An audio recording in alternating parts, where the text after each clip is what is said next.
안녕하십니까. 부동산 드리머 유병대입니다. 그동안의 규제 일변도의 지나친 부동산 정책으로 시장을 왜곡, 공급 실패, 집값 폭등으로 많은 부동산 문제를 야기해 왔습니다.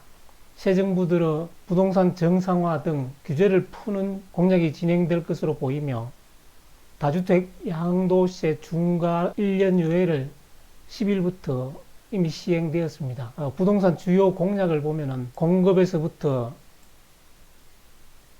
대출 규제 완화를 포함해서 여러가지 부동산 정책이 있습니다만 오늘은 재개발, 재건축에 대해서 한번 알아보도록 하겠습니다. 재개발, 재건축 사업은 도심에 대한 주택 공급의 중요한 부분을 차지하고 있습니다.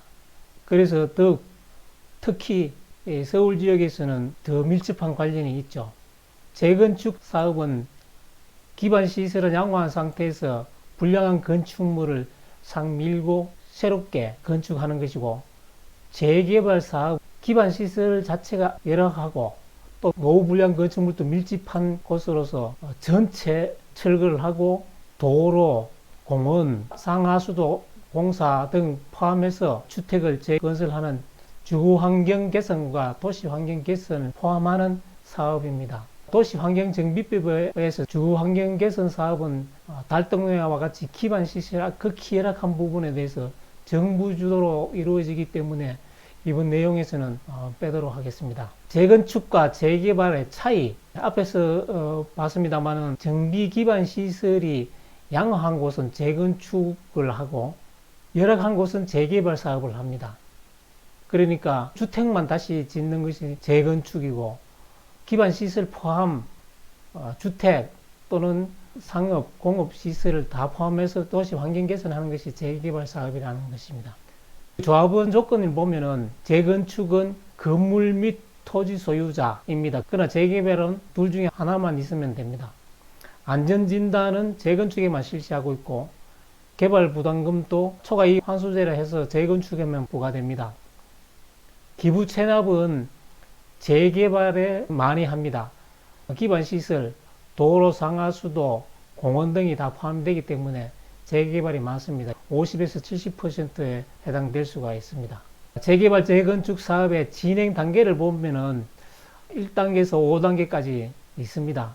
1단계는 사업 준비 단계라고 볼 수 있고 2, 3단계는 사업 시행 단계, 4, 5단계는 사업 완료 단계로서 구분할 수 있는데 각 단계별로 만약에 투자를 한다면은 초기 단계는 수익이 많이 낼 수가 있습니다. 보시다시피 정비구역 지정 단계가 해당되는데 지정 단계는 아직까지 개발 사업이 전혀 없기 때문에 토지 가격이나 주택 가격이 살 수가 있습니다. 그러나 진행이 계속 될 수 있을지 확정이 되지 않기 때문에 리스크가 크다고 볼 수 있습니다. 사업이 2단계, 3단계 진행될수록 조금 더 안정적이면서 수익은 적어질 수가 있겠죠. 그리고 각 단계별로 잘 확인을 하셔서 본인의 여건에 따라서 장기적으로 투자 가능한 분은 초기에 투자하는 것이 훨씬 수익이 많이 날 수가 있고, 단기에 출구 전략을 가져야 될 분들은 사업 중기 이후에 투자하면은 단기간 처분이 가능합니다. 이와 같이 재개발이나 건축 사업이 시간이 많이 걸립니다. 8년에서 12년 정도 이렇게 걸리니까 그 기간을 감안해서 투자를 생각해 봐야 될 것 같습니다. 재개발, 재건축 현재 현황은 앞서 말씀드렸다시피 부동산 정책의 지나친 규제로 부동산 시장을 왜곡했습니다. 도심의 주택 공급은 대부분 재개발과 재건축이 담당을 하고 있습니다. 규제가 많기 때문에 공급이 급격히 감소했습니다. 특히 수도권, 서울 지역입니다. 당연히 수요가 많은데 공급이 부족하니까 집값 상승이 일어날 수밖에 없어서 시장이 왜곡되었던 겁니다. 그리고 재건축 심사를 하는 데서 구조안전성에 많은 무게를 두고 또 적정성 검토를 의무화했기 때문에 재건축이 불가했었습니다. 재개발, 재건축을 하기 위해서는 지자체 역할이 상당히 중요합니다. 특히 서울 지역에서는 지자체장이 개발 또는 환경 개선에 대해서 관심을 기울여야 되는데 그런 부분에 대해서 부족했다는 것이죠. 정부도 부동산 정책으로서 규제를 많이 했었습니다. 재건축에서는 초과이익 환수제가 있습니다. 그리고 투기개발지구에는 분양가 상한제가 있고 또 안전진단을 아주 강화시켰습니다. 그리고 투기과열지구에서는 실거주 2년을 재건축에서는 해야 된다는 의무가 부과되었습니다. 재건축할 수 있는 단지로 이주를 해야 된다는 이야기죠. 그래서 어려웠던 겁니다.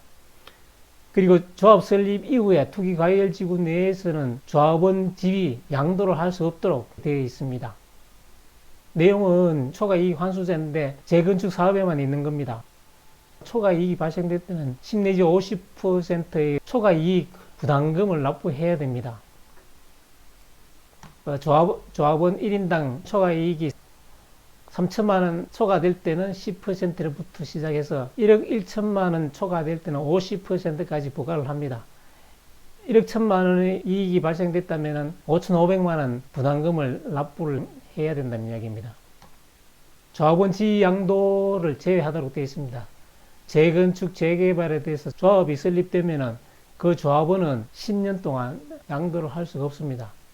양도할 수 있는 사유를 보면은 10년 보유와 5년 거주, 1세대 1주택만 지위와 양도하게 됐습니다. 그리고 특수한 사정이 있을 때 양도 가능하도록 제한을 많이 두었습니다. 투기과열지구가 아닌 조정 대상 지역에서는 이러한 제한이 없습니다. 투기과열지구 내의 입주권 취득이 제한됩니다. 입주권 취득하고 5년이 안 됐다면 다른 재건축, 재개발에 대한 입주권을 가질 수가 없도록 되어 있습니다. 새 정부 들어서 부동산 규제 완화를 공약을 많이 했기 때문에 재개발, 재건축에 대해서도 규제가 상당히 완화될 것으로 기대하고 있습니다.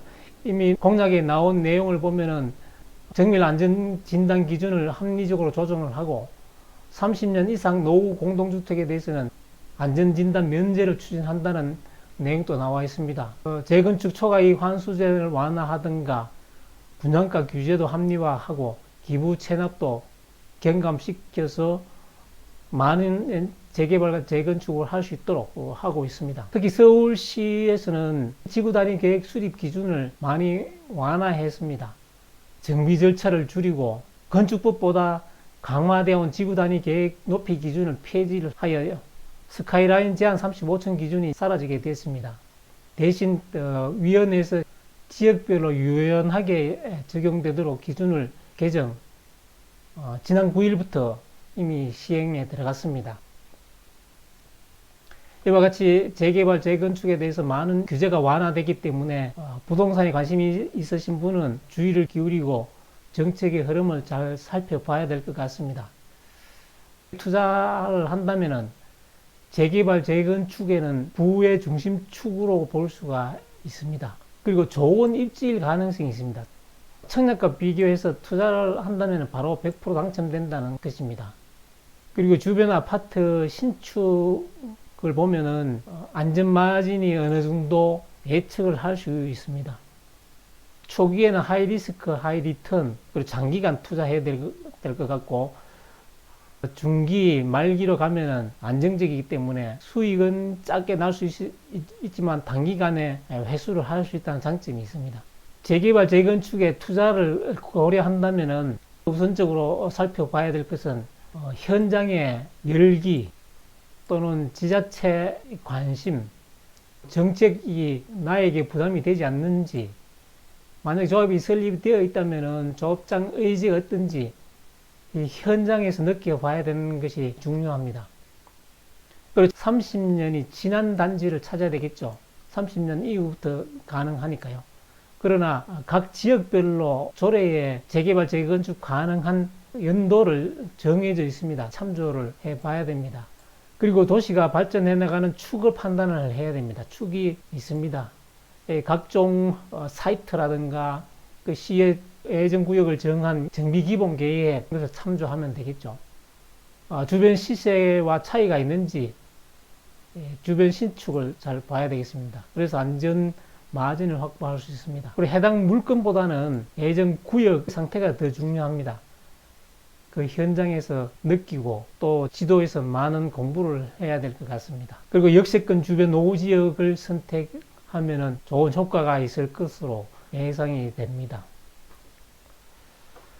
오늘은 여기까지 하겠습니다. 다음에 더 좋은 정보로 다시 찾아뵙겠습니다. 감사합니다.